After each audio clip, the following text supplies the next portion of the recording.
The number one cause of death in America should not be heart disease. In this video, you'll learn why doctor after doctor is getting it wrong. We are placing way too much emphasis on lowering blood pressure to prevent heart disease.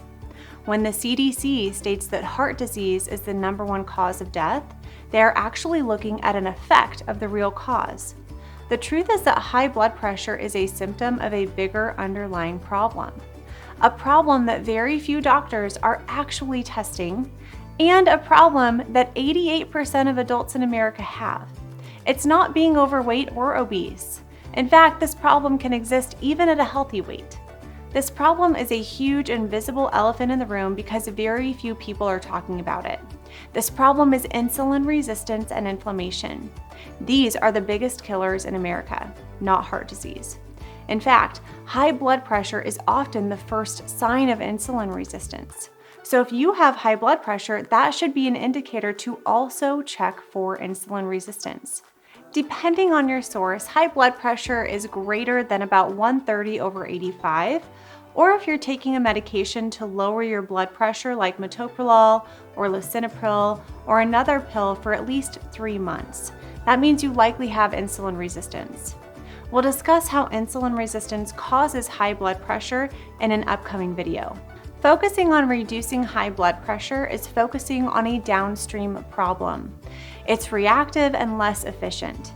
It's like trying to stop a boat from sinking by hauling out bucket after bucket of water, when instead the more effective thing to do is fix the hole in the boat. Fix the problem. The problem is a lifestyle that elevates insulin and inflammation, a lifestyle that leads to insulin resistance. Another way to look at this is the pebble rock boulder analogy. The pebble is a warning sign, like high blood pressure. The rock is when you need to start taking medication for it, and the boulder is when you get slammed with a life-changing cardiac event. Most of the time, someone doesn't just have a heart attack or a stroke one day. It takes years for the body to get to that point of breakdown.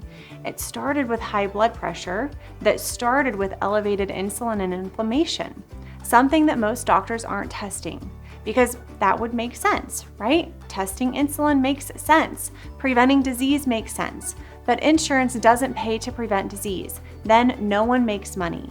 You don't need to go to the doctor as much, so they don't get as much money.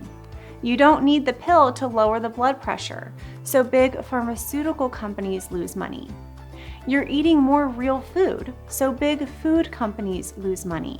It's a lose-lose-lose for high-volume medical practices, big pharma, and big food. But you know who wins? You. You win when you make the choice to change your lifestyle. You win when you eat real food, move your body, sleep, and reduce your cellular stress. If you agree that we focus way too much on treating disease and not enough on preventing it, let me know in the comments. Your health is your responsibility. No one will ever care more about your health than you do, unless it's your kids that have to take care of you because you didn't take care of yourself. Getting healthy is not complicated. It's very simple. Changing the thoughts and health habits that got you where you are today is not easy. It does take time and perseverance, but you can do it. As one of our Zivli members says, every choice is a chance. Are you going to choose to take control of your health? Or are you going to abdicate that responsibility to your physician? Do your kids and grandkids a favor and take care of yourself today so you can be there for them tomorrow. They need you and this world needs you. You can show up in bigger ways when you're not dealing with the downstream effects of insulin resistance, only one of which being heart disease. To learn more about insulin resistance in 5 minutes, watch this video next, then watch this one on how to test for insulin resistance. And then click here to work with us to reverse insulin resistance. And don't forget to subscribe because we publish new videos each week to help you get healthy.